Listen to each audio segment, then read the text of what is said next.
Dear students, हम लोग आज के क्लास में एक आधुनिक भारत का एक नया टॉपिक शुरू करने जा रहे हैं। वो टॉपिक है सिखों का उदय, ओरिजिन ऑफ सिखास। जहां तक सिखों का उदय या ओरिजिन ऑफ सिखास का प्रश्न है, तो इसके पहले हम लोगों ने जो क्लास किया था उसमें इस बात का अध्ययन किया था कि अंग्रेजों ने भारतीय विजय का जो अभियान शुरू किया था, तो औरंगजेब की मृत्यु के बाद बहुत सारी क्षेत्रीय शक्तियों का उदय हुआ।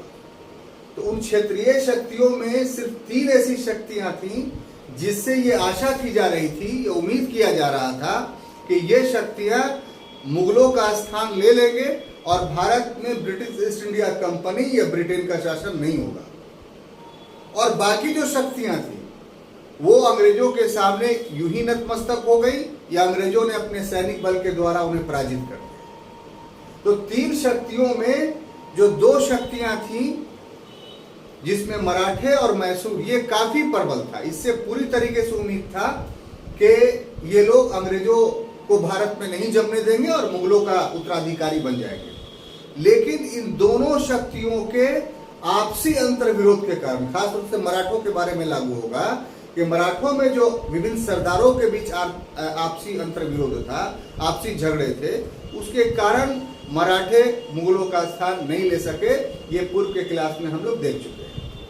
जहां तक मैसूर की बात थी, तो मैसूर में आपसी अंतर्विरोध तो नहीं था, लेकिन दूसरे भारतीय शक्तियों, खास तौर से निजाम और मराठे का सहयोग मैसूर को नहीं मिल पाया, जिसके वजह से वहां भी देशीय अंतर्विरोध पैदा हो गया और जिस कारण मैसूर मुगलों का स्थान नहीं ले पाया या अंग्रेजों को भारत से विस्थापित नहीं कर पाया। तो ये 2 प्रबल दावेदार थे मुगलों के, जिसका अध्ययन हम लोग कर चुके पूर्व क्लास में।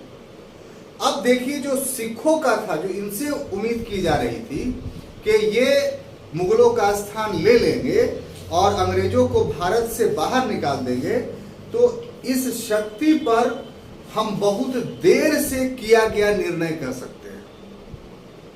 बहुत देर से यही बात समझाना चाह रहे थे। हिस्ट्री तथ्यों का सिर्फ अध्ययन नहीं है। हिस्ट्री वास्तव में तथ्यों का, व्याख्या का समावेशित अध्ययन है। अगर तथ्य तो एक है, उसी का व्याख्या अपने अनुसार या अपने समयानुसार, अपने देश के अनुसार अगर किया जाए, तब इतिहास का समसामयिक उपयोग माना जाएगा। तो सिख शक्ति का जहां तक ताल्लुक है, तो इससे इस बात का उम्मीद किया जा सकता था, बहुत बड़ी शक्ति बन गई थी कि ये अंग्रेजों को भारत से बाहर कर देंगे और ये मुगलों का स्थान ले लेंगे। लेकिन सिखों के बारे में यह बात कहा जाना बहुत देर से किया गया बात या बहुत देर से कही गई बात होगी, यानी समय गुजर चुका था। और इस सेंटेंस के पीछे क्या राज है कि सिखों का उदय होता है आपको 14वीं शताब्दी से, लेकिन एक धार्मिक वर्ग के रूप में भी उसमें आते हैं, बताते हैं कैसे। लेकिन एक राजनीतिक शक्ति के रूप में सिख रंजीत सिंह के नेतृत्व में 19वीं शताब्दी के पूर्वार्ध में आया, यानी 1850 से पहले। और इस समय तक अंग्रेज बहुत ज्यादा शक्तिशाली रूप से अपने आप को भारत में स्थापित कर चुके थे। मैसूर और मराठों से जो अंग्रेजों का संघर्ष हुआ, उसमें अंग्रेज या भारतीय शक्ति बराबर की स्थिति में थे। अगर भारतीय शक्ति एक होकर लड़ते तो अंग्रेजों की पराजय निश्चित थी। लेकिन जब 19वीं शताब्दी का पूर्वार्ध का समय आया, यानी 1850 के पहले वाला समय, तो उस समय अंग्रेज इतने ज्यादा शक्तिशाली हो गए कि कोई भी भारतीय शक्ति उसको पराजित नहीं कर सकती थी। तो सिखों का उदय इसी समय हुआ, यानी 1850 से पहले। मूल रूप से आप देखिए तो 1809 से 50 के बीच में इनकी शक्ति का उदय होता है, रंजीत सिंह का। तो ऐसी परिस्थिति में जो है वो साहब उस भारतीय शक्ति से ज्यादा शक्तिशाली अंग्रेजों की शक्ति हो गई थी। तो इस समय में भारतीय पक्ष का पराजय निश्चित था, चाहे कोई भी होता। तो सिख एक शक्ति के रूप में उभरे, लेकिन उसके समक्ष अंग्रेज एक विशाल दैत्य के रूप में खड़ा था, जिसको पराजित करना संभव नहीं था। इसलिए सिख एक शक्ति के रूप में स्थापित होने के बावजूद भी अंग्रेजों को वो चुनौती नहीं दे सके जो चुनौती मराठों और मैसूरों ने दिया। क्लियर?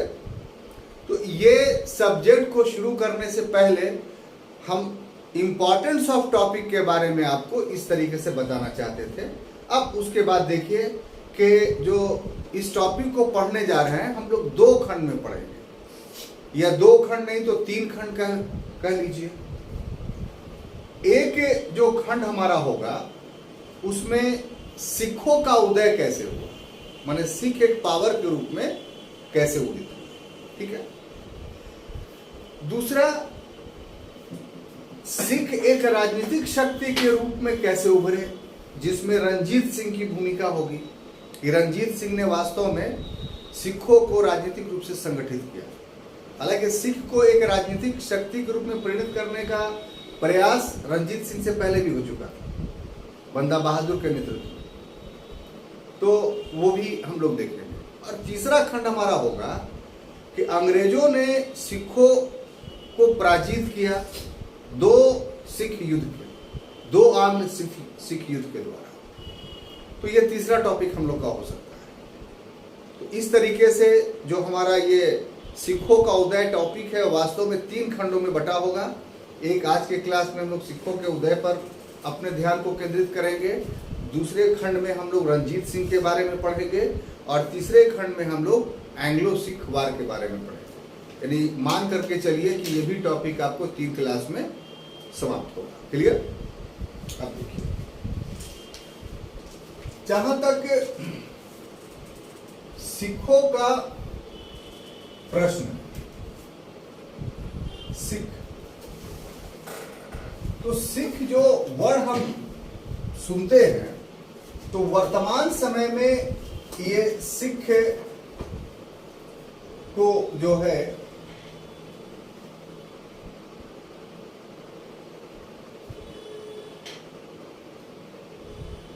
ये एक पृथक धार्मिक वर्ग के रूप में पहचान है इसकी, है ना। हालांकि कुछ लोग ये मानते हैं कि ये भी हिंदू समुदाय के अंग है, लेकिन वास्तव बात यह है कि वर्तमान समय में अगर देखें हम लोग तो सिख क्या एक पृथक धार्मिक समुदाय है, ठीक है। ये मान लेते हैं हम लोग कि सिख का मतलब क्या है कि गुरु नानक देव जी को मानने वाले लोग, और गुरु नानक जो थे उन्होंने अलग धर्म चलाया। ऐतिहासिक दृष्टिकोण से ये चीजें काफी विवादित है कि एक सिख एक पृथक धार्मिक समुदाय के रूप में जो उदित हुआ, इसका जो ओरिजिन हुआ वो कैसे हुआ। अभी है ये, इसमें नो डाउट कि एक अलग धार्मिक समुदाय है, लेकिन क्या ये एक धार्मिक समुदाय इसे कहा जा सकता है? तो इस चीज को जानना आपके लिए बहुत ही जरूरी है।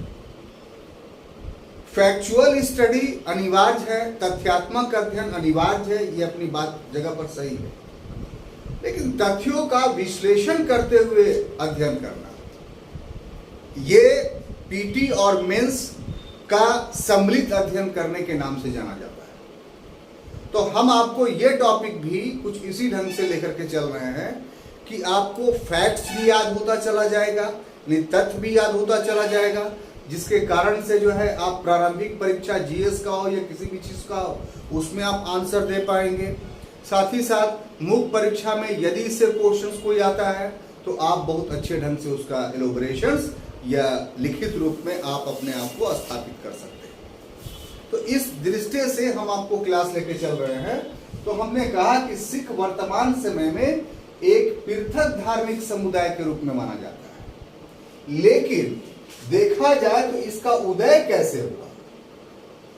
अगर इसके उदय पर हम दृष्टिपात करते हैं तो हम पाते हैं कि इसका उदय जो है वो जाट जाति से हुआ। किससे? जाट जाति से, मुख्य रूप से। ये जाट जाति कहां निवास कर रही थी उस समय? पंजाब प्लस अभी के हरियाणा, या कुछ इलाका अगर कहिए तो पश्चिमी उत्तर प्रदेश में, इस पश्चिमी उत्तर प्रदेश में कुछ क्षेत्र जो है वो हिमाचल प्रदेश का भी शामिल है। तो इस क्षेत्र में जो जाट जाति के लोग रहते थे, ठीक है, इन जाट जाति के अंदर आप गौर से देखिए तो साहब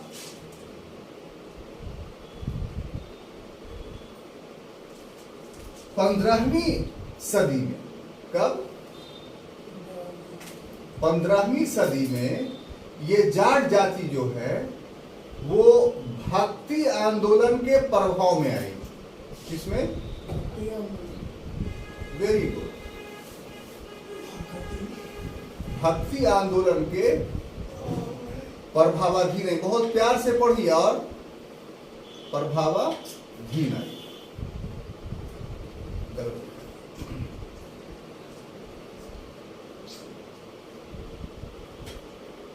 ठीक है, इसको थोड़ा समझने की जरूरत है कि ये एक्चुअली में कोई नवीन धर्म था या नहीं, आपको कुछ देर के बाद समझ में आ जाएगा, और कैसे एक नवीन धर्म बना।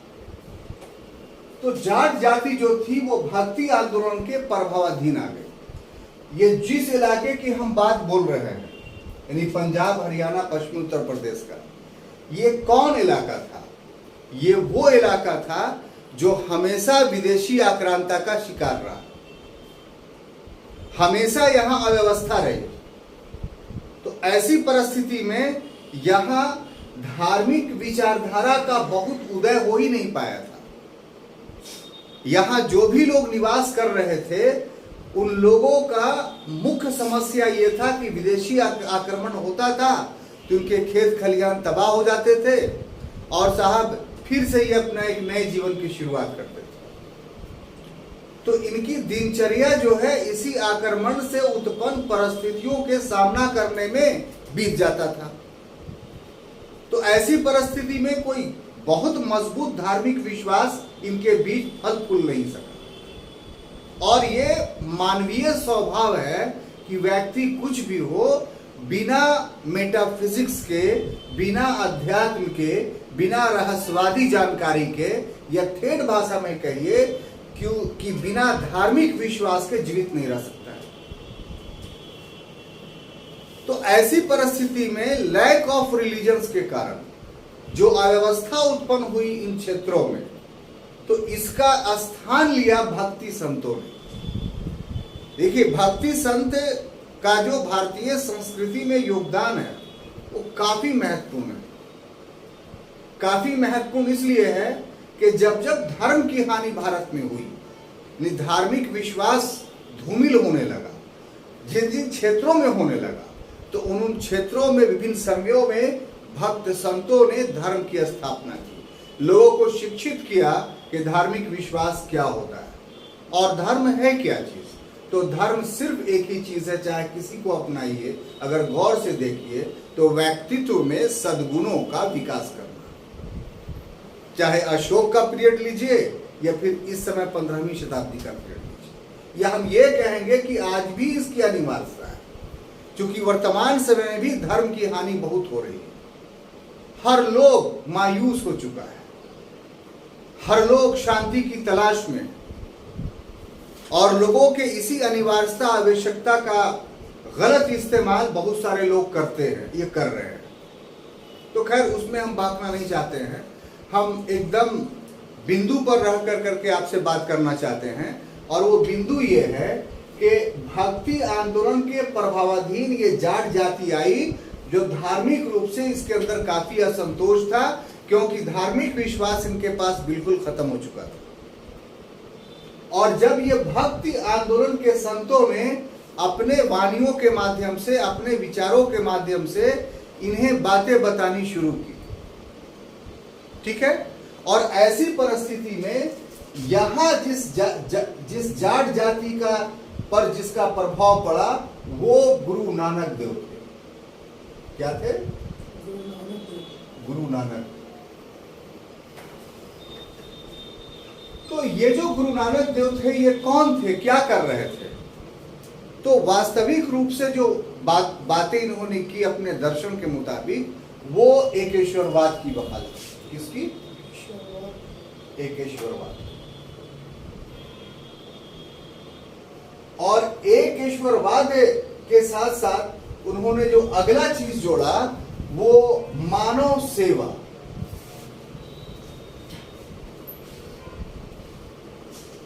यानी इन्होंने धर्म को काफी सरल कर दिया। जो कर्मकांडीय धर्म हो चुका था, जो जटिलता आ गई थी धर्म में, जनसामान्य उसको नहीं समझ पा रहा था, या धर्म के पुरोहितों के द्वारा जो कृत्य उनसे करने की आशा की जाती थी, वो धनाभाव के कारण, ज्ञानाभाव के कारण वो नहीं कर रहे थे, उसको गुरु नानक देव ने बिल्कुल सरल कर दिया। कैसे? तो सिर्फ दो ही बात उन्होंने कही, ज्यादा बात नहीं कही। अब वो बात क्या था कि इस धरती का मालिक सिर्फ एक है। इसलिए आप देखिए गुरु नानक देव का पिक्चर जो रहेगा उसमें ऐसे वो किए हुए रहे। ऐसे क्या इंगित कर रहा है? नहीं, ईश्वर एक है। तो धर्म एक ऐसा क्षेत्र है, आज भी उसको आप लोग अनुभव करते होंगे कि इसी ग्राउंड पे अभी के लोग या पहले के किसी समय में भी कुछ लोग एक दूसरे से अलग होते हुए चले गए और कहा कि तुम्हारा धर्म अलग, हमारा धर्म अलग। ये काफी रूढ़ और जटिल हो गया, आज भी है। जबकि वास्तविकता ये थी कि धर्म अलग अलग नहीं है, क्योंकि हर धर्म में ये संकल्पना है, ये हाइपोथेसिस है कि ईश्वर निराकार है, उसका कोई आकार नहीं है, और वही संसार का संचालन करता है। हिंदू धर्म में विभिन्न देवों और देवियों का वर्णन है, तो ये सब वो ईश्वर के अधीन वो लोग मानते हैं। ऐसा नहीं है कि हर देवी देवता का अलग स्वतंत्र अस्तित्व है और वही संसार को चला रहा है। हिंदू धर्म में भी बहुदेववाद है, तो उस बहुदेववाद में भी अंत उसका एकेश्वरवाद के साथ ही होता है। वो भी ईश्वर की सत्ता को स्वीकार करता है और उसके अधीन ही सारे देवों को मानता है। इसलिए इम्प्रैक्टिकल बात नानक देव ने नहीं कहा, उन्होंने प्रैक्टिकल बात कहा कि एकेश्वरवाद की वकालत के ईश्वर एक है, और वो कैसे खुश होगा? तो सिर्फ एक चीज से खुश होगा, और वो है मानव सेवा। यानी मनुष्यों की सेवा करे तो ईश्वर उससे खुश हो जाएगा। अब देखिए, ये एक ऐसा फिलॉसफी था कि आप अलग विचारधारा के हैं, हम अलग विचारधारा के हैं, आप अलग धर्म को मानते हैं, हम अलग धर्म को मानते हैं, और हम आपको धार्मिक दृष्टिकोण से नहीं देख करके मानवीय दृष्टिकोण से आपका पैर हाथ दबाना शुरू कर देते हैं। क्यों? क्योंकि आपके पैर हाथ में दर्द है। आप पे जख्म का बैंडेज करते हैं। क्यों? क्योंकि आप जख्मी हैं। आप भूखे हैं तो आपको हम खाना खिलाते हैं। क्यों? क्योंकि आप मनुष्य हैं, हमको भी भूख लगता है और आपको भी लगा हुआ है, इसलिए हम आपके पास नहीं है तो मेरा कर्तव्य है कि आपको खिलाएं। अगर ये कृत्य करेंगे तो हमारे और आपके बीच नजदीकियां होंगी या फासले होंगे? बोलिए।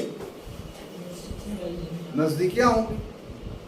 जो धार्मिक विभेद था वो धूमिल हो जाएगा, खत्म हो जाएगा। तो नानक देव ने यही किया कि मानव सेवा, और मानव सेवा के बहुत सारे रूप, ये नानक द्वारा स्थापित विचारधारा का मूल है, ह्यूमन सर्विस। इसीलिए देखिएगा कि इंडिया में सिख लोग जो है अभी भी वर्तमान समय में कोई भी क्लाइमिटी आती है, किसी के साथ आती है, कहीं भी कोई मानवता पर मुसीबत आती है, तो ये लोग बिना कोई धार्मिक के पक्ष लिए हुए सभी की सेवा में तत्पर हो जाते हैं। नहीं पूछते हैं। बाढ़ आया, अपना लंगर चालू कर दिया उन लोगों ने। कुछ भी हुआ तो कपड़ा बांटने लगे। बहुत सारे वो लोग मेडिकल कॉलेज हॉस्पिटल चलाते हैं। वो हॉस्पिटल बहुत उच्च श्रेणी का है, कोई भ्रष्टाचार नहीं, एक पैसा नहीं लिया जाता है, सरकार से कोई सहायता नहीं ली जाती है। कुछ गुरुद्वारे उनका ऐसा है कि तीनों टाइम खाना मुफ्त बंटता रहता है, लोग खाते रहते हैं। ये नहीं कि तुम हटो उसको देंगे, ऐसा कुछ नहीं होता है। अब नतीजा के तौर पर क्या है कि सिख समुदाय के प्रति हर की हमदर्दी है, क्योंकि वो हर की सेवा करता है। तो वर्तमान समय में सिख समुदाय के द्वारा जो जन सेवा की जा रही है या मानवीय सेवा किया जा रहा है, यही सिखिज्म का मेन बुनियाद है कि ईश्वर की प्राप्त करना, अगर आपको प्राप्त करना है तो ईश्वर द्वारा जनित वस्तुओं की सेवा कीजिए, आपको ईश्वर मिल जाएगा। किसी मां का कोई बेटा है, छोटा जैसा है, और वो भुला गया, खोज करके लाके उसके मां को दे देते हैं। पता है जिस समय देते हैं उस समय उस बेटे से भी ज्यादा महत्वपूर्ण आप हो जाते हैं। क्यों? क्योंकि वो बेटा उसका सबसे प्यारा चीज है। तो ये क्रिएचर ईश्वर का है, तो ईश्वर का भी तो सब प्यारा है। अगर ईश्वर का कोई प्यारा बंदा जो है वो भूखा है और कोई दूसरा बंदा उसको खिला देता है, तो जो खिलाया वो ज्यादा निकट हो गया ईश्वर के। ये धर्म का सभी में उपस्थित तत्व है, कोई माने या नहीं माने। तो नानक देव ने इस चीज को महसूस कर लिया, और इस चीज को महसूस करने के बाद उसके बाद ये प्रत्येक गुरुओं ने इसको लागू किया। क्या चीज? प्रत्येक गुरु ने लागू, है ना। हम गुरु का आगे पढ़ा रहे हैं तो उसमें दिखाएंगे। यहाँ इंट्रोडक्शंस में हम जो बताना चाहते हैं देख लीजिए। अब प्रत्येक गुरु ने लागू किया का मतलब क्या कि गुरु की संख्या कितना? 10। ठीक है, तो 10 का पीरियड आपका कितना हो जाएगा? तो ये आपको शुरू होता है 1469 से, 1469 से लेकर करके गुरु गोविंद सिंह का जो मृत्यु होता है वो 1708 ईस्वी में। तो ये 10 गुरुओं का काल है। संख्या बाद में आप लोग मिस कर जाइएगा। 10 गुरुओं का काल। तो ये जो पीरियड है 1469 से लेकर 1707, ठीक है, इस पीरियड में सिख एक धार्मिक पंथ के रूप में उभर करके सामने आया। सिख एक धार्मिक पंथ के रूप में उभर कर सामने आया। ठीक है ना। अब ये जो पीरियड है 1469 से 1708, इसमें 10 गुरु हैं। 10 गुरु का भी वर्णन करने जा रहे हैं, तो उसमें आप देख लीजिएगा। लेकिन हम यहां पर ये क्यों बता रहे हैं कि ये जो 1469 से 1708 का जो पीरियड है जिसमें 10 गुरु हुए, तो ये भी वैचारिक रूप से, सम्मिलित रूप से सबका था कि ये सब एक धर्म के प्रधान अपने अपने समय में रहे, उसमें कोई दो राय नहीं है। लेकिन क्रिया पद्धति के हिसाब से ये जो 10 गुरुओं का पीरियड है ये भी 2 भाग में बटा हुआ है। कितने भाग में बटा हुआ है? 2 भाग। एक जो भाग है वो 1469 से लेकर करके 1606 ईस्वी तक का है। इसमें कुल 5 गुरु हुए। कितने? 5 गुरु। और दूसरा पीरियड जो है वो 1606 से लेकर करके 1708 ईस्वी तक है, और इसमें भी कितने हुए? 5 गुरु हुए। ठीक है ना। अब देखिए दोनों में डिफरेंस क्या है। दोनों पीरियड में एक धर्म की स्थापना हो रही है, धार्मिक कृत्य हो रहा है। लेकिन आरंभ के जो 5 गुरु हैं, ये जिसमें अभी बताएंगे गुरु नानक देव, गुरु अंगद, गुरु रामदास, गुरु अर्जुन देव, ये सब शामिल हैं। तो इन लोगों ने पूर्णतः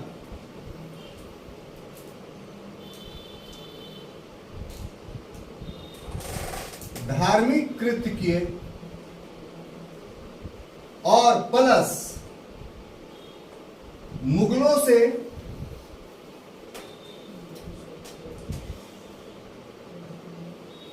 मित्रता रही। क्या रही? मित्रता रही। और ये क्या था, ये 1606 से लेकर 1708 तक का जो पीरियड है उसमें क्या विशेषता थी इन 5 गुरुओं की, कि धार्मिक के साथ साथ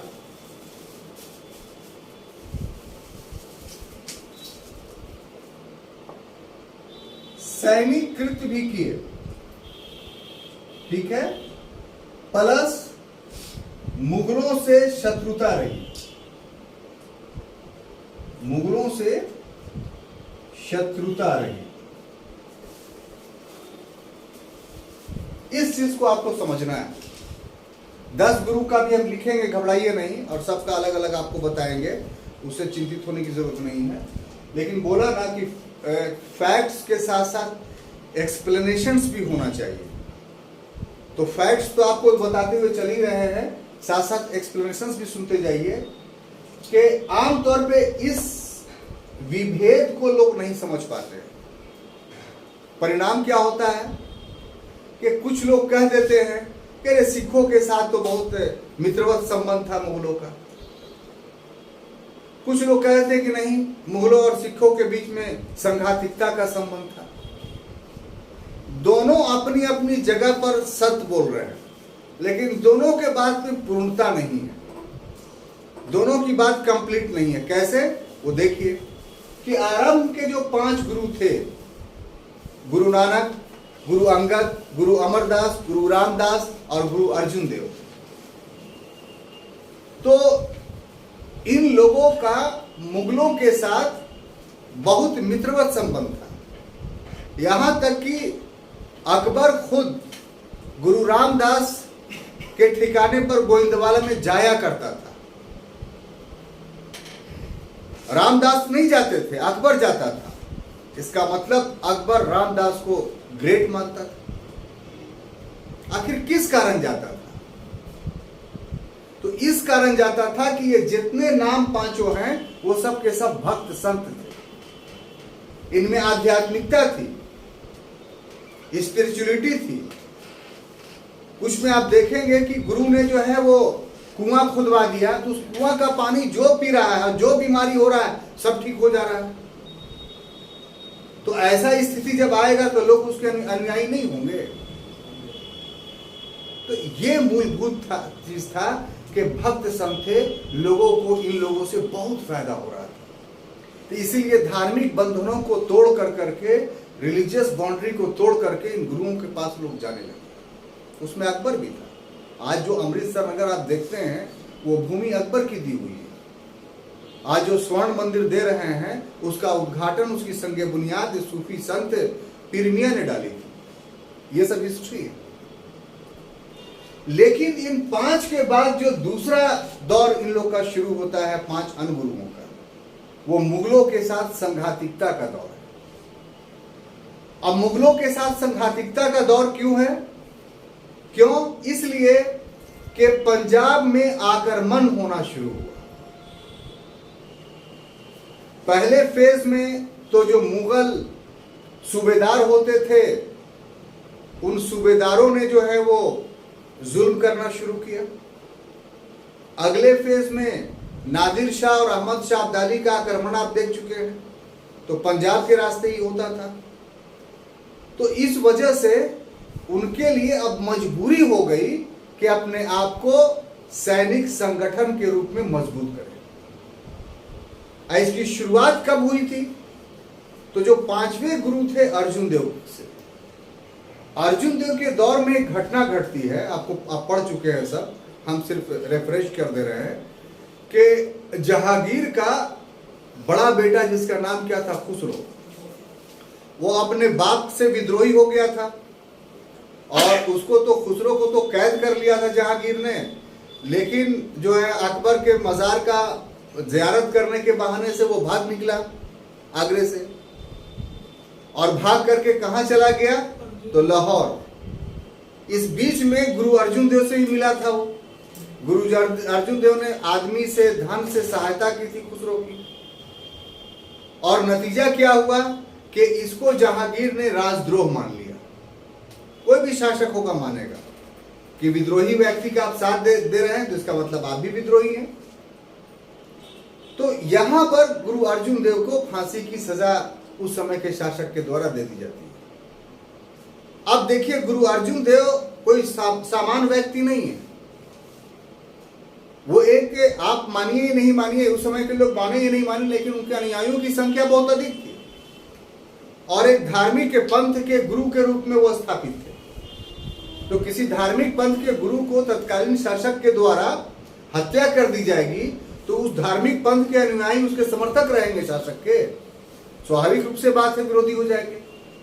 तो जो अगले गुरु हुए अर्जुन देव के बाद गुरु हरगोविंद, उन्होंने ये महसूस किया कि अब सिखों को सिर्फ एक धार्मिक पंथ के रूप में रहने से काम नहीं चलेगा, बल्कि सैनिक रूप से जो है वो साहब इसको ऑर्गेनाइज होना पड़ेगा।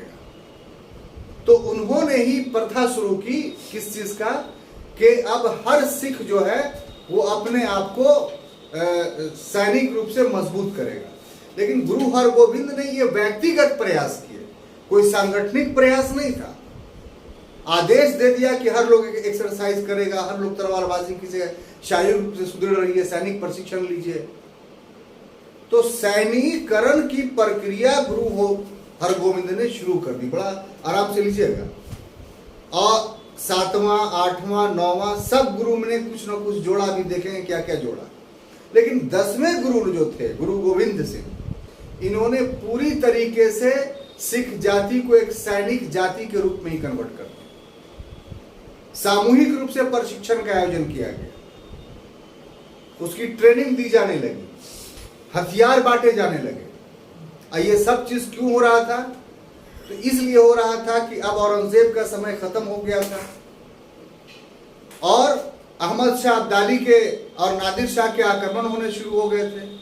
तो सिखों के लिए मजबूरी हो गया था कि सिख अब एक धार्मिक पंथ ही नहीं रहे, बल्कि एक सैनिक के ग्रुप भी बन जाए। ये परिस्थितियां थी। तो जो अंतिम 5 गुरु हैं वो धार्मिक गुरु के साथ साथ सैनिक दायित्वों का भी निर्वहन किया। और इस पीरियड में मुगलों के साथ उनके संबंध शत्रुतापूर्ण हो गए, मित्रवत नहीं रहे।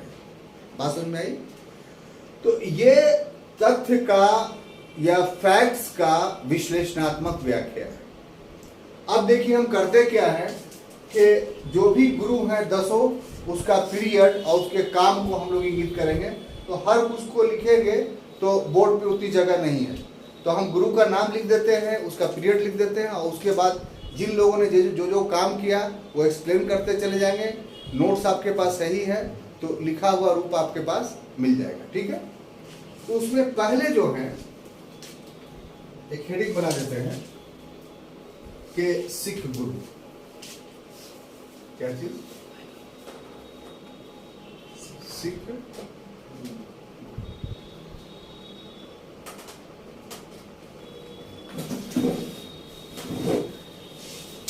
तो जहां तक सिख गुरु में सबसे पहला नाम है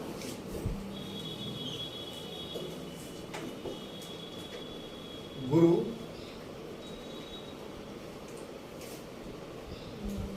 नानक देव जी। इनका जो पीरियड है 1469 से 1539 तक है। 1469 से 1539। दूसरे जो हैं गुरु अंगद,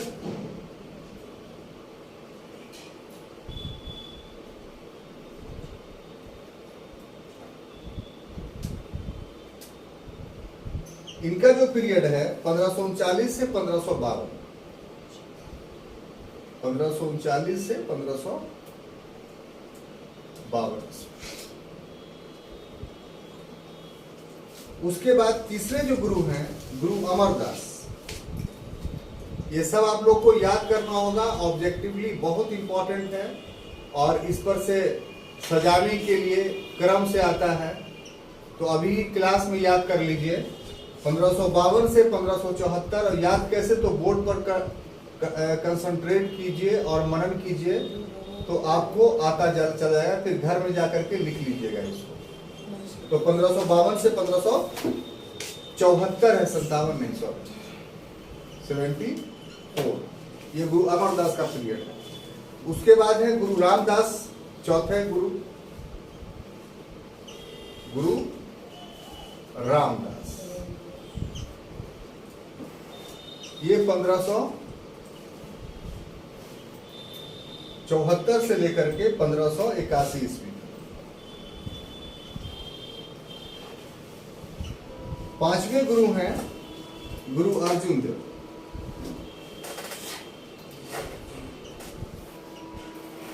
गुरु अर्जुन देव, इनका पीरियड है 1581 से 1606 ईस्वी तक।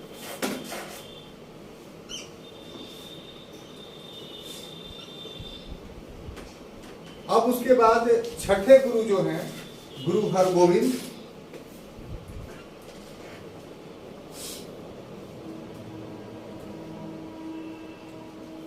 गुरु हरगोविंद, इनका जो पीरियड है वो 1606 से लेकर के 45 तक, 1645 ईस्वी तक। उसके बाद है गुरु हर राय, सातवें गुरु हर राय। ये 1645 से 1661 ईस्वी तक इनका पीरियड है। अब उसके बाद आठवें गुरु जो हैं गुरु हरकिशन।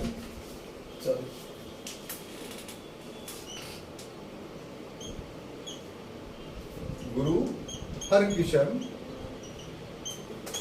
इनका जो पीरियड है 1661 से 1664 ईस्वी तक। उसके बाद नवे हैं गुरु तेग बहादुर।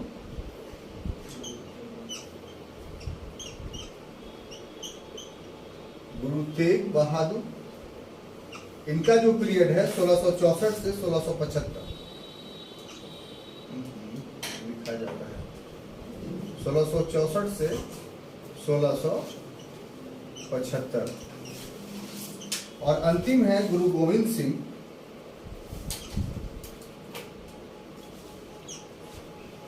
गुरु गोविंद सिंह, इनका पीरियड है 1675 से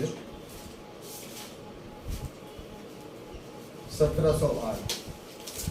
गुरु की परंपरा तो यहाँ खत्म हो जाती है, लेकिन एक और पढ़ना पड़ेगा आपको, उनका नाम है बंदा बहादुर। इनका पीरियड है 1708 से। गुरु नहीं थे, लेकिन राजनीतिक नेतृत्व इन्होंने किया 1708 से 1716 ईस्वी। तो ये 10 गुरुओं का एक बंदा बहादुर का नाम आपको याद रखना पड़ेगा। अब देखिए, ये हम आपसे अपेक्षा करेंगे कि ये पूरा का पूरा आप याद कर करके लिख लीजिए, प्रैक्टिस कीजिए लिखने का। और उसके बाद जो हम समझा रहे हैं उसको समझिए। इससे संबंधित जो है मटेरियल्स भी आपको दे दिया गया है, उसका अध्ययन कीजिए। प्लस जो बुक है वो बुक में भी इसका पूरा विवरण दिया गया है। तो अभी लिखना बंद कीजिए, बाद में लिख लीजिएगा, पहले समझिए इसको। तो अब यहाँ पर जो बात शुरू किए थे गुरु नानक देव के बारे में, तो गुरु नानक देव वास्तव में कोई धर्म की स्थापना नहीं करना चाहते थे। वास्तविक बात जो है ये, इन्होंने धर्म पर विचार मंथन किया, पूरे विश्व का भ्रमण किया। कहा जाता है कि मक्का भी गए, और ऐसी परिस्थिति में वहां भी इनका जो है धार्मिक गुरुओं से जो है वार्तालाप हुआ। बहुत सारे विचारों और विश्वासों के संपर्क में आए, और तत्पश्चात इनके पास आध्यात्मिक ज्ञान प्रस्फुटित हुआ, और ये ज्ञान मिला कि ईश्वर एक है। तब इन्होंने उसका प्रचार प्रसार करना शुरू किया, और चूंकि उनमें अध्यात्म आ चुका था, इसलिए लोग उनके प्रति आकर्षित हुए। तो इनके जीवनी पर अगर दृष्टि डालिए कि आखिर थे कौन ये, तो गुरु नानक देव के बारे में जो हम पाते हैं, तो इनका जन्म तलवंडी में हुआ था, और मृत्यु जो है करतारपुर में हुई थी, जो अब पाकिस्तान में। इनके पिता का नाम कालू और माता का नाम तृप्ता था। तो ये सब कालू और तृप्ता जो इनके माता पिता का नाम है, ये सब बार बार रिपीट कीजिएगा तो आपको भी याद हो जाएगा। हाँ, कालू मेहता और माता तृप्ता, ये जाति के खत्री थे, और सॉरी, इनकी पत्नी जो सुलक्षणी थी वो जाति की खत्री थी, और उनसे इनका शादी हुआ, और उससे इनके 2 पुत्र पैदा हुए श्रीचंद और लखीचंद। तो श्रीचंद लखीचंद बराबर पूछता है, तो बार बार आप ऑब्जेक्टिव बनाएंगे तो उसमें आपको आ जाएगा। साथ साथ दो इनके चेले थे, बाला बंधु और मर्दाना। तो मर्दाना जो था, बाला बंधु जो है वो गाने में, और मर्दाना रबाब। रबाब एक वाद्य यंत्र होता है जो आप देखे होंगे कि ऐसे ऐसे करके लोग बजाते हैं। नहीं, सारंगी में तो किसी से घोटा जाता है न तार को, और उसमें किसी पिन से जो है वो बना करके उसको उससे आवाज निकाली जाती है। यानी संगीत के माध्यम से अपने आध्यात्म को मर्दाना और क्या बोलते हैं, बाला बंधु के जरिए करते थे। इन्होंने उपाधि ग्रहण की थी, उपाधि थी हजरत रब्बुल मजीज की, और ये समकालीन माने जाते हैं सिकंदर लोदी के। और साथ ही साथ इनके साथ एक व्यक्ति रहते थे, गुरु अंगद। तो गुरु अंगद को ही इन्होंने अपना उत्तराधिकारी बनाया, यानी इन्होंने पुश्तैनी चीजें नहीं चलाई। अब देखिए कि अपने जीवन में गुरु नानक देव ने क्या किया, किस चीज को एम्फेसाइज किया। तो पहली चीज तो यह कि जो धार्मिक विश्वास उनके पास पनपा, वो एकेश्वरवाद का पनपा। तो एकेश्वरवाद का प्रचार वो करते थे। और जैसा कि मैंने शुरू में आपको बताया कि इस एकेश्वरवाद के प्रचार के लिए मानव सेवा को उन्होंने आधार बनाया, कि वो एक ईश्वर आपको कैसे मिलेगा, तो उसके द्वारा जो उत्पन्न जीव है उस जीव की सेवा करने से मिलेगा, उस जीव का समस्या का समाधान करने से मिलेगा। ऐसे वो ईश्वर आपसे खुश नहीं हो। तो इसीलिए सबसे बड़ी सेवा उन्होंने मानी वो है भूख को खत्म करना। तो लंगर व्यवस्था को उन्होंने शुरू किया। अब ऑब्जेक्टिव क्वेश्चंस अगर आएगा कि लंगर व्यवस्था के जन्मदाता कौन थे, तो गुरु नानक। लेकिन ये व्यवस्थित नहीं हुआ था। जैसे अभी गुरुद्वारों में लंगर व्यवस्था का सिस्टम देखते हैं, वैसा नहीं था। मतलब पैसा आया तो लंगर चला दिया, भूखे हैं तो अपना खाना खिला दिया।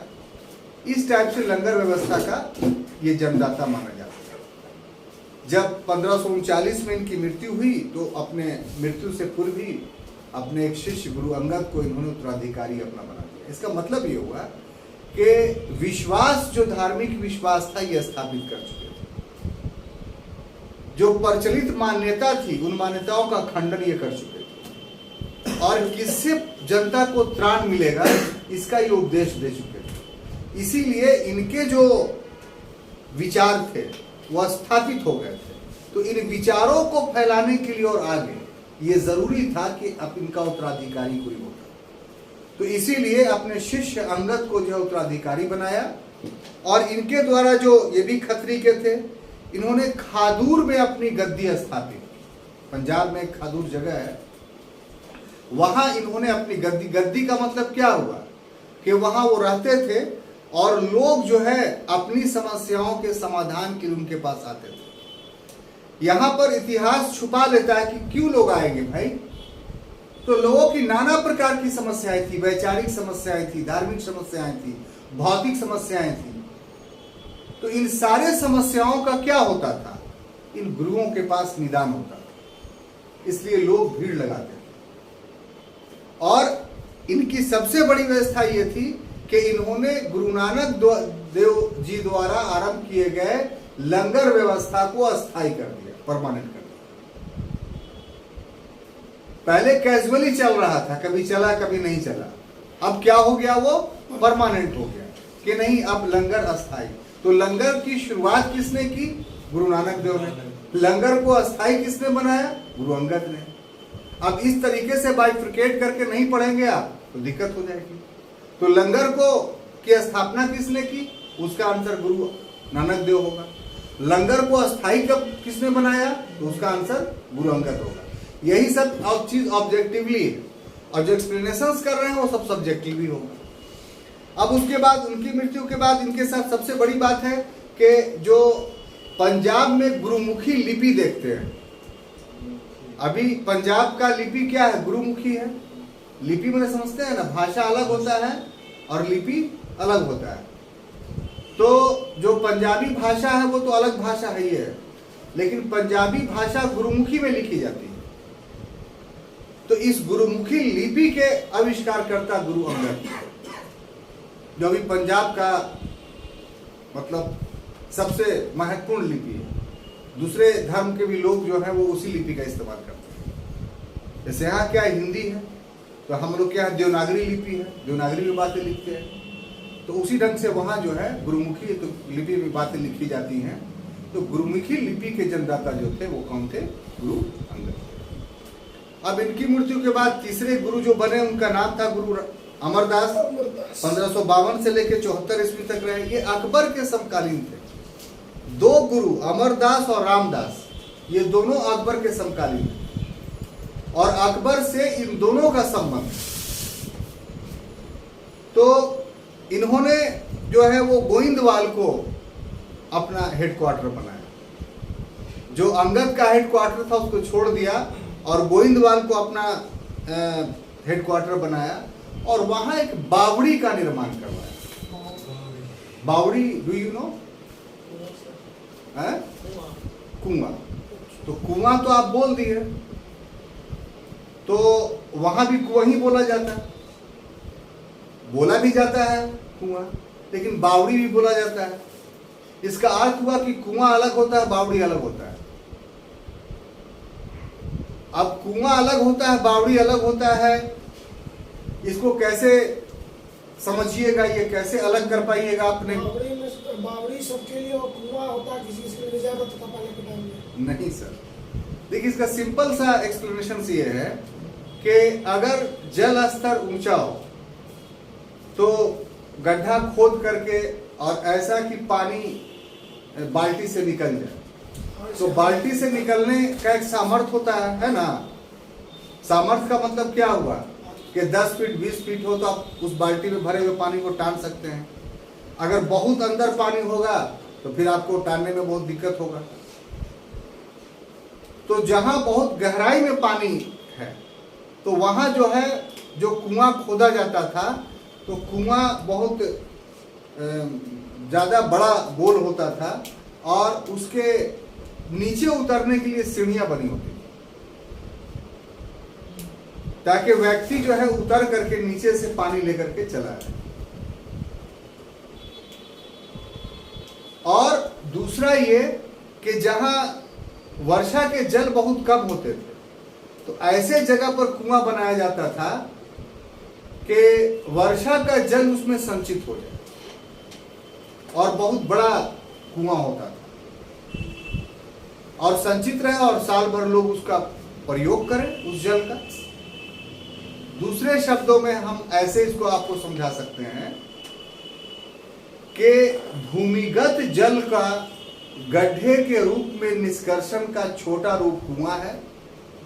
आप भूमिगत जल का वृहद गड्ढे के रूप से पानी का निकालना जो है वो बावड़ी है। इसमें कुआं और बावड़ी में एक अंतर यह भी हो सकता है कि कुआं पूरी तरीके से भौम जल स्तर पर निर्भर होगा और बावड़ी जो है वो भौम जल स्तर के साथ साथ वर्षा के जल पर भी निर्भर होगा। आप समझ गए बावड़ी आ रही है। सबसे खूबसूरत बावड़ी आपको देखना है तो लखनऊ में बुलबुलिया जो बनाया है आसफुद्दौला ने, जिसको इमाम बड़ा बोला जाता है, तो वहां कभी जाइए तो वहां भी बावड़ी है। वहां अवध के नवाब का पूरा खजाना ही बावड़ी में रहता था। बावड़ी में जो सीढ़ी उतरने के लिए बनी हो तो हर लेयर में जो है वो नीचे में कमरा बना हुआ है और उस सब कमरे में हीरे जवाहरात रहते थे नवाब के। तो जब वाजिद अली शाह अंतिम जो अवध का नवाब था, जब उसको गिरफ्तार करके भेजा गया तो कुएं में पानी था। अंग्रेजों ने जो है वो पूरा पानी सुखवाया और सुखाने के बाद जो है वो उस सारे हीरे जवाहरात को जो है वो सीज कर लिया, लेके चले। तो बावड़ी का बहुउपयोगी हम एग्जाम्पल देके बताना चाहते हैं कि बहुउपयोगी इस्तेमाल होता। तो खैर टॉपिक पर आएंगे। तो इन्होंने गुरु अमरदास ने जो गोइंदवाल में बावड़ी बनवाई तो उसकी विशेषता यह थी कि उसका पानी जो है कोई भी रोगी व्यक्ति पीता था तो उसका रोग ठीक हो जाता था। अब देखिए ये किंवदंती होती तो आप नहीं मानते, लेकिन ये हिस्ट्री है। हिस्ट्री का नियम क्या है? कोई घटना घटी तो अगर कोई एक व्यक्ति कह रहा है और दूसरा व्यक्ति उसका समर्थन कर दे, यानी एक सोर्स से आपको जानकारी मिली कि यह घटना घटी, तब तक इतिहास नहीं बनेगा। वो दूसरा सोर्स उसका समर्थन करता है कि हाँ हाँ हमने भी देखा है कि ऐसा घटना घटा है, और इस तरीके के दो सोर्स आपको मिल जाते हैं, तो आपको उस पूर्व की घटना को यानी भूत की घटना को आपको इतिहास मानना पड़ेगा। तो गोइंदवाला की बावड़ी से रोगों का निदान होता था, ये परंपरा के जरिया हमारे पास नहीं पहुंचा है, बल्कि इतिहास के जरिया पहुंचा है, क्योंकि उस समय की लेखनी में ये सारी चीजें उपलब्ध। क्लियर? उसके बाद हम जानते हैं कि इन्होंने एक नियम बनाया गुरु अमरदास ने कि अब गुरु से वही मिलेगा जो लंगर में खाना खा के आएगा। तो लंगर में खाने को अनिवार्य किसने बनाया? गुरु अमरदास। अब देखिए सारी बहुत बड़ी बात थी। क्या बात थी? क्योंकि हमारे देश में जो ऊंच नीच की भावना थी बड़े व्यापक रूप से थी। सहभोज प्रथा को बहुत सारे लोग नहीं मानते थे। अब सहभोज प्रथा के नहीं मानने का मतलब क्या था? कि उनके पास भाईचारे की भावना का उदय नहीं होगा, जाति व्यवस्था काफी जटिल हो जाएगी। तो ये तो अवगुण न था। अब कहा कि गुरु से मिलना बहुत ही जरूरी था गुरु अमरदास से। क्यों? क्योंकि समस्या का समाधान हो रहा था। उनके द्वारा खुदाए गए पानी से जब रोग ठीक हो रहे थे तो उनसे और भी बहुत सारे लाभ होते होंगे, तो लोगों का झुंड पहुंचने लगा। तो उन्होंने इसका फायदा ये उठाया कि लोगों के बीच भाईचारा पैदा करने के लिए, लोगों में जातीय कटुता को समाप्त करने के लिए और लोगों में एक दूसरे को समान बनाने वाली विचारधारा को पैदा करने के लिए ये नियम बना दिया कि तुम पहले खाना खा के आओगे तभी तुमसे मिलोगे। अब उस समय नियम ये था कि बहुत सारे लोग ये थे जो अपने घर का बनाया हुआ खाना खाते थे, दूसरे का खाना वो खा नहीं सकते थे। क्यों? क्योंकि हो सकता हो कि मांसाहार का प्रयोग करता हो। तो इस तरह से बाइफिकेशन था, हो सकता है लहसुन का प्रयोग करता हो। तो उन्होंने जो है वो इस तरह के भोजन की व्यवस्था की कि जिसको सब कोई खा सकता हो, लेकिन इसके बावजूद भी लोग नहीं खाता, क्योंकि सहभोज का सिस्टम नहीं था। घर में भी अलग अलग लोग बैठ करके खाते थे, उससे भाईचारा खत्म हो रहा था। तो गुरु अमरदास ने क्या किया कि नहीं, हम उसी से मिलेंगे जो लंगर में खाना खा करके आए।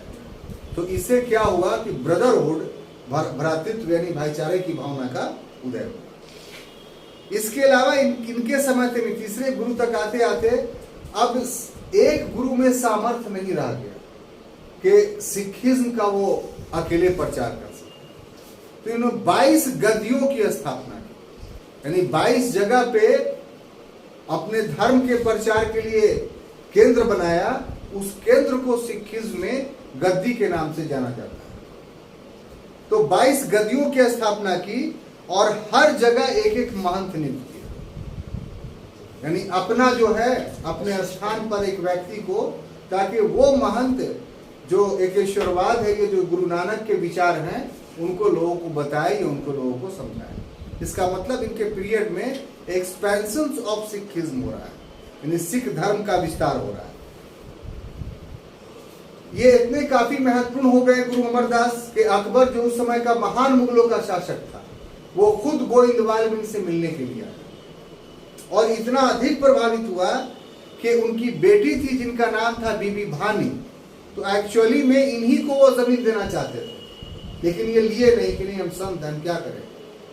तो उनकी बेटी बीबी भानी थी, उनको जमीन जो है वो दे दिया। तो इस तरीके से गुरु अमरदास के समय में सिखिज्म पूर्व की तुलना में और प्रसारित हुआ। यहां से एक परंपरा चली कि अभी तक जो गुरु बन रहे थे वो पूर्व गुरु के कोई रिश्तेदार नहीं होते थे। गुरु अमरदास ने अपने दामाद रामदास को जो है वो बना दिया क्या, अगला गुरु। तो रामदास सिर्फ दामाद ही नहीं थे, दामाद से बढ़कर शिष्य थे।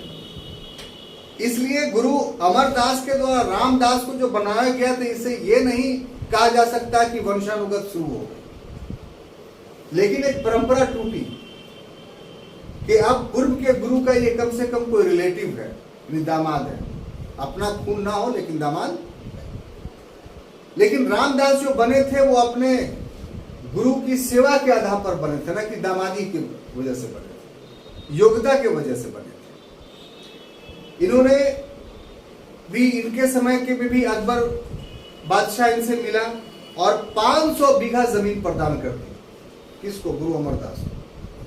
तो ये जो 500 बीघा जमीन थी, इसी पर आज का अमृतसर नगर बसा हुआ है। पहले जो वो जगह थी, वो अमृतसर वो नगर नहीं था, वो यूं ही मतलब के अबेंडन्ड एरिया था। तो वो सरकारी जमीन थी, उस सरकारी जमीन में 500 बीघा जमीन दे दिया किसको? गुरु अमरदास को।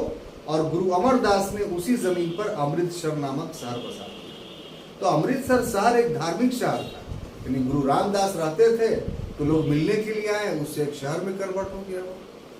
इतनी भीड़ लगी कि लोगों के ठहरने के लिए व्यवस्था करना पड़ा, खाने के लिए व्यवस्था करना पड़ा, और ग्रेजुअली जो है धीरे धीरे अमृतसर क्या एक रिलीजियस सेंटर के रूप में डेवलप हो गया।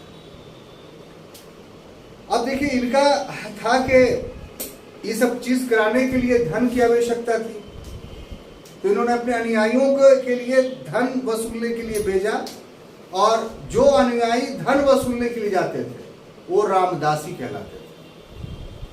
तो आज भी रामदासी संप्रदाय सिखों में मिलेगा। तो आज भी वो कहीं जाता है तो लोगों से धन मांगता है कि हम धर्म की वृद्धि के लिए, और सिख लोग देते हैं उसको, क्योंकि ये धार्मिक विचार में शामिल हो गए। और इन्होंने, गुरु रामदास ने गुरु का पद वंशानुगत कर। तो ये प्रश्न आता है कि किसने गुरु का पद वंशानुगत किया? तो गुरु रामदास, और उनके बेटे थे गुरु अर्जुन देव। तो अर्जुन देव को जो है वो उन्होंने अपना गुरु, माने अगला गुरु जो बना दिया। तो ये बहुत इंपॉर्टेंट है, याद रखिएगा कि गुरु अमरदास ने इसको वंशानुगत नहीं बनाया था, चूंकि रामदास उनके वंश के नहीं थे, दामाद थे, और प्लस वो योग्यता के बल पर बने थे। लेकिन गुरु रामदास ने बजाते अपने खून को अर्जुन देव को उत्तराधिकारी बना दिया। तो यहां से वंशानुगतता की शुरुआत होती है, यानी हर गुरु जो है वो अपने पिता के जरिए जो है वो बनाया गया। इन्होंने सच्चा बादशाह की उपाधि धारण की, और रामदासपुर में यानी अमृतसर जो था, वहां संतोष सर नामक तालाब का निर्माण करवाया, और गोल्डन टेम्पल जो आप देखते हैं हरमिंदर साहब, उनका निर्माण जो है अर्जुन देव ने ही करवाया था हरमिंदर साहब का। कब? 1589 में।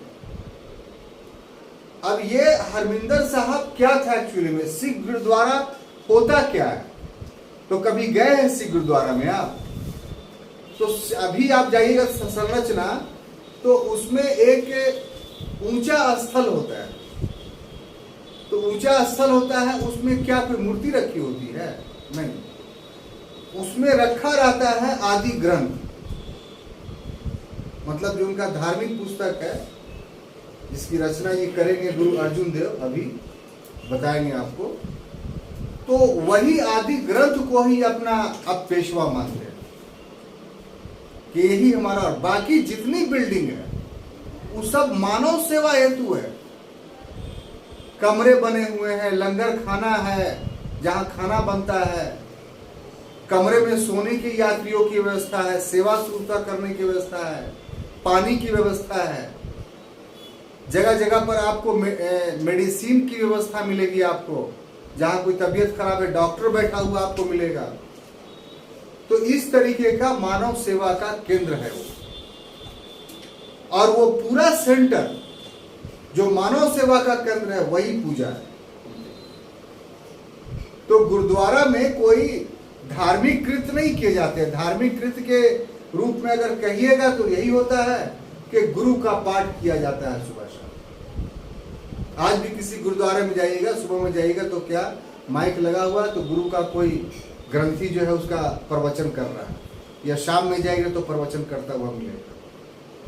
तो वो कि गुरु की वाणी को हम आज भी बता रहे हैं, लेकिन क्रियात्मक रूप से कोई काम अगर देखिएगा तो खाना खिला रहे हैं, सोने के लिए जगह दे रहे हैं, बीमार हो रहा है तो उसका इलाज करा रहे हैं।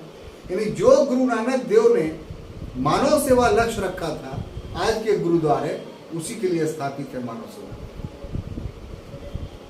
तो हरमिंदर से इसको अमृतसर टेम्पल आप बोलते हैं, तो वहां जाइएगा तो वो खाली कमरे कमरे बने हुए, लोग आके ठहरते हैं, रुकते हैं, लेकिन मंदिर बोलते हैं। तो मंदिर इसलिए बोलते हैं कि इन लोगों का उद्देश्य है मानव सेवा, माने इन लोगों का धर्म ही मानव सेवा है, इसीलिए उसको मंदिर बोला जाता है। अब देखिए इन्होंने ये किया कि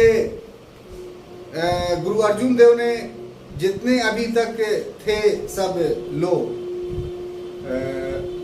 पूर्व के गुरु, तो नई नई बात जोड़ते चले गए वाणियों में। कुछ मुस्लिम सूफी संतों का भी प्रभाव इन पर रहा, कुछ हिंदू भक्त संतों का भी प्रभाव इन पर रहा। इन सभी के वाणी ही इनके आदर्श बन गए। तो गुरु अर्जुन देव ने इन सभी की वाणियों को संकलित करके एक पुस्तक का रूप दे दिया, और वो पुस्तक गुरु ग्रंथ साहिब कहलाया, क्योंकि उसकी रचना किसने की थी? गुरुओं ने की। तो इस तरीके से गुरु ग्रंथ साहिब की रचना जो है वो गुरु अर्जुन देव के समय में एक बहुत महत्वपूर्ण उपलब्धि। अब देखिए यही यहां तक मुगलों के साथ संबंध बड़े मधुर रहे, लेकिन गुरु अर्जुन देव के समय में एक घटना घटी कि गुरु अर्जुन देव ने खुसरो को मदद दे दी। अब देखिए गुरु अर्जुन देव ने जो खुसरो को मदद की वो उनका धर्म था, कोई भी जाता तो मदद करता। तो व्यक्ति को उसकी आवश्यकता के अनुरूप मदद की जाती है। सामान्य व्यक्ति की अब भूखे हैं भाई तो खाना खिला दिया। अब खुसरो वहां आया था तो वो भूखा नहीं था, उसकी अनिवार्यता दूसरी थी। उसकी अनिवार्यता क्या थी? तो धन की अनिवार्यता थी। उसकी अनिवार्यता थी तो सैनिक की अनिवार्यता थी, इसकी पूर्ति कर दी। यानी अर्जुन देव ने अपने धर्म का पालन किया और किसी चीज का पालन नहीं किया। ऐसी परिस्थिति में जहांगीर ने इसको राजद्रोह मान लिया और गुरु अर्जुन देव को फांसी लगा, और यहां से मुगलों के साथ सिखों के संबंध जो है मित्रतापूर्ण। तो जो अगले गुरु बने गुरु हरगोविंद, उन्होंने इस घटना के कारण सिखों में सैनिक भावना जगानी शुरू की कि अब सिख जो है सिर्फ सादा जीवन व्यतीत करके मानव सेवा से ही वो नहीं चल सकते हैं। मानव सेवा करने के लिए जरूरी है कि सैनिक रूप से उनको मजबूत होना पड़े। इसलिए हर सिख जो है वो सैनिक सेवा ले, और साथ ही साथ अमृतसर को उन्होंने किलेबंद करवाया कि मुगल कभी भी आक्रमण कर सकते हैं। इन्हीं के जरिया अभी तक अमृतसर में मतलब तख्त साहब अकाल तख्त की स्थापना नहीं हुई, जिस पर गुरु ग्रंथ साहब को रखा जाता है। तो इन्होंने ही अकाल तख्त की स्थापना की और उस पर गुरु ग्रंथ साहब को स्थापित किया। इन्होंने अब पैसा लेना छोड़ दिया हरगोविंद, बल्कि दक्षिणा के रूप में ये घोड़ा और शस्त्र लेने लगे और अपने अनुयायियों के बीच बांटने लगे। इसके अलावा इन पर कुछ कर्ज था, तो गुरु गोविंद सिंह को कैद कर लिया जहांगीर ने और 2 साल की कैद की सजा दी। वहां से छूट के आए तो कश्मीर चले गए किरतपुर में, और किरतपुर में ही इनकी मृत्यु। उसके बाद गुरु गोविंद सिंह के बाद अगला जो शिष्य बनते हैं वो हर राय। इनके समय में शाहजहां के पुत्रों के बीच में उत्तराधिकार का युद्ध हुआ हर राय के समय में, और इस उत्तराधिकार युद्ध में इन्होंने दारा शिकोह का साथ दे दिया। तो जब औरंगजेब बना अगला ये, तो बुलवा भेजा गुरु को, तो इन्होंने ये खुद नहीं गए, राम राय को भेजा, और राम राय की वाक्पटुता से औरंगजेब बहुत प्रभावित हो गया। तो दोनों में मित्रता हो गई। तो राम राय को बहस करने के लिए, अपना पक्ष रखने के लिए भेजा था, लेकिन राम राय औरंगजेब का अनुयायी बन गया, और जब वापस आए इसीलिए जो है गुरु हर राय उससे जो है असंतुष्ट हो गए और उन्होंने राम राय को नहीं बनाया अपना उत्तराधिकारी, बल्कि 6 वर्षीय बेटा हरकिशन को अपना उत्तराधिकारी बनाया। और ये चेचक से इनकी मृत्यु हो गई। फिर गुरु तेग बहादुर बने, तो गुरु तेग बहादुर जो बने वो गुरु हरगोविंद के पुत्र थे, ठीक है, गुरु हर राय के पुत्र नहीं थे। और इन्होंने जो है वो उत्तराधिकारी के झगड़े में भाग लिया, माने औरंगजेब के समय में। तो ऐसी परिस्थिति में जो है वो औरंगजेब ने इनको गिरफ्तार करके बुलाया और दिल्ली में जो है कत्ल कर दिया। सामान्य इतिहास यही है, लेकिन एक नया इतिहास उभर करके सामने आया है, वो ये कि वास्तव में औरंगजेब और गुरु तेग बहादुर के बीच दिल्ली में बहस हुई। और बहस इस मामले पर हुई कि तुम्हारे पास कौन सी आध्यात्मिक शक्ति है।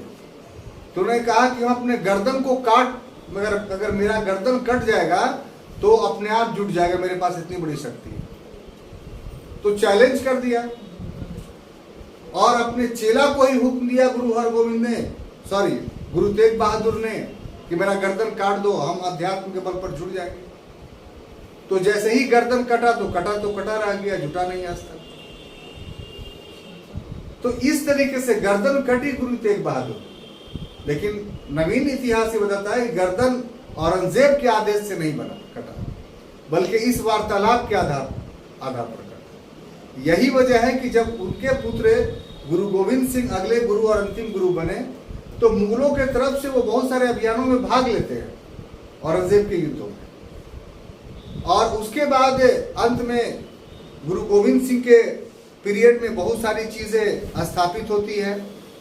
जैसे उन्होंने पाउंडो में अपने केंद्र की स्थापना की, हिमाचल प्रदेश में एक जगह है, और वहीं उन्होंने बहुत सारी किताब लिखी, जैसे कृष्ण अवतार, इसके बाद विचित्र नाटक, ये सब उनकी पुस्तक है जो पाउंडो में ही लिखा गया। चंडी दीवर, ये उन्होंने लिखा। उसके बाद इन्होंने बहुत जगहों पे, मुख्य रूप से 4 जगहों पे, जैसे आनंदगढ़, केशवगढ़, लौगढ़, फतेहगढ़, इसमें किलों की स्थापना की ताकि मुगलों का मुकाबला कर सके। इन्होंने खालसा की स्थापना की, जो खालसा वर्ष 1699 ईस्वी में, इसका मतलब होता है शुद्ध और विशेष। और खालसा की स्थापना करने के बाद पंच प्यारे की अवधारणा इन्होंने ये किया, ठीक है। देखते होंगे सिखों का जुलूस चलता होगा तो 5 व्यक्ति जो है तलवार लिए हुए आगे खड़ा रहता था। तो पंच प्यारे की अवधारणा क्या थी कि गुरु गोविंद सिंह ने यह कहा कि 5 लोग ऐसे सामने आए जो एकदम अंधभक्त हो हमारे। हम कहें कि अपना गर्दन काट लो तो काट ले, हम कहें कि खौलते हुए कड़ाह में कूद जाओ तो कूद जाए। तो ऐसे कौन लोग हैं? तो 5 लोग निकल करके सामने आए। ये मटेरियल्स में सारे के नाम हैं, आप इसको याद कर लेंगे। उसमें लाहौर का दयाराम खत्री था पहला, दूसरा दिल्ली का जाट धर्मदास था, तीसरा द्वारका का दर्जी मुहकम चंद था, और चौथा जगन्नाथ का हिम्मत भीवर था, और 5वां बीदर का नाई था साहब चंद। तो ये लोग जो थे वो पंच प्यारे कहलाए, और वो एक धार्मिक प्रतीक के रूप में स्थापित आज भी है। इन्होंने किलों की स्थापना करने के बाद 80 लाख की फौज बनाई गुरु गोविंद सिंह, सॉरी 80,000 की, भाई 80 लाख बोल रहे, 80,000 की फौज बनाई। आनंदपुर का युद्ध लड़ा 1703 में, 1704 में आनंदपुर का द्वितीय युद्ध लड़ा मुगलों से, फिर चमकौर का युद्ध लड़ा, फिर खिदराना का युद्ध लड़ा। ये सब मुगल से युद्ध हो रहा है। और इसमें उनके 2 बेटे जो है उसको औरंगजेब ने चुनवा दिया था। 4 बेटे थे गुरु गोविंद सिंह के, तो 2 बेटे चुनवा दिया था, और माँ को भी पास में औरंगजेब रख लिया। तो बेटों को चुनवाता हुआ देख करके गुरु गोविंद सिंह की पत्नी यानी दोनों बेटे की माँ भी डेथ कर गई थी। अंत में औरंगजेब से समझौता हो जाता है, मैंने दोस्ती हो जाती है, और औरंगजेब के अभियानों में गुरु गोविंद सिंह भाग भी लेते हैं। लेकिन औरंगजेब की मृत्यु के पूर्व उनसे मिलने का बात हुआ था, मिलने के लिए जा रहे थे, इसी बीच औरंगजेब की मृत्यु हो गई। तो 1 वर्ष के बाद गोविंद सिंह को अजीम खान नामक एक व्यक्ति ने हमला कर दिया, क्योंकि एक युद्ध में अजीम खान के पिता को गुरु गोविंद सिंह ने मारा था। तो व्यक्तिगत बदला लेने के लिए इसने हमला किया, जिससे काफी घायल हो गए। लेकिन गोविंद सिंह ने भी मरने से पहले अपने हाथ से अजीम खान की हत्या कर दी थी। नहीं, एक ही समय में एक ही व्यक्ति मृतक भी हुआ, हत्यारा भी हुआ। ये दोनों पक्ष से हुआ। मरने से पहले उन्होंने एक ये किया कि गुरु की गद्दी समाप्त मैं करता हूं, अब मेरे बाद कोई गुरु नहीं होगा। और कोई भी 5 सिख अगर कोई समस्या हुई तो एक जगह एकत्र हो जाएगा और जो फैसला लेगा उसी को गुरु मत मान लिया। तो आज भी गुरु मत की ये परंपरा जो है प्रचलित है। अब उसके बाद बंदा बहादुर इनका राजनीतिक उत्तराधिकारी होते हैं गुरु गोविंद सिंह के। तो ये पूरी तरीके से पॉलिटिकल आदमी थे और इनका उद्देश्य ये था कि मुगलों को पूरी तरीके से निकाल बाहर करना। तो बहुत हद तक इनको सफलता मिली, लेकिन अंत में फर्रुखसियर के समय में ये सरहिंद से पकड़े गए और इनको दिल्ली लाया गया 1716 ईस्वी में इनके 640 अनुयायियों के साथ इनकी हत्या कर दी। तो इस ढंग से गुरु पद की परंपरा समाप्त होती है। अब इसके बाद क्या होता है, एक महत्वपूर्ण बात है। ये तो घटना हमने आपको बताया कब, 1716 ईस्वी तक। अब ये 1716 से लेकर करके जब तक आपको रंजीत सिंह का उदय नहीं होता है। तो रंजीत सिंह का उदय होगा कब, तो रंजीत सिंह का उदय होगा 1792 ईस्वी में। तो ये 1708 से लेकर 1792 तक ये जो पीरियड देख रहे हैं एक लंबा, लगभग कितना 80 साल का, 76 साल का, वही मान लीजिए 76-80 साल का। तो इसमें क्या हुआ, पंजाब में इसी समय अफगानों का आक्रमण हुआ कंटिन्यूअस। और जब आक्रमण हुआ तो सिख लोग को देखते जुझारू जाति, जंगजू जाति के रूप में, तो पहले से था ही, लेकिन इस पीरियड में बच्चा केश, कंघा, कड़ा, किरपान की परंपरा गुरु गोविंद सिंह ने चालू कर दी थी कि हर सिख को केश रखना पड़ेगा, केश में कंघा रखना पड़ेगा, ठीक है, किरपान रखना पड़ेगा, कक्षा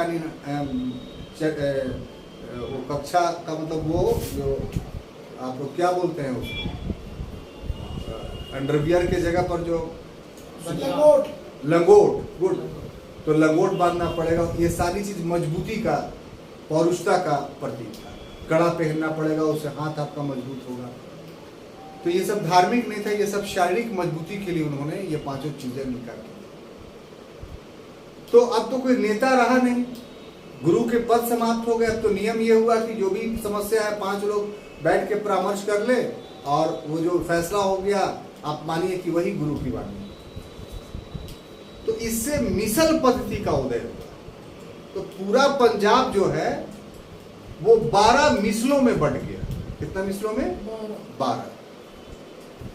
और 12 मिसलों में संगठित होकर के अफगानियों के आक्रमण का सामना सिख लोग करते रहे। यह लगभग 78-80 वर्ष होता है। और इन्हीं 12 मिसलों में से एक मिसल था सुकरचकिया मिसल, जिसके प्रधान महासिंह थे। और इसी सुकरचकिया मिसल के महासिंह का बेटा थे रंजीत सिंह। तो इसी रंजीत सिंह के द्वारा सभी सिख मिसलों को एक किया गया और पंजाब में सिखों को एक राजनीतिक शक्ति के रूप में संगठित किया। तो पहला खंड हम लोग का आज की क्लास में यहाँ समाप्त होता है। अब कल के क्लास में हम लोग पढ़ेंगे Ranjit Singh. Clear? Thank you.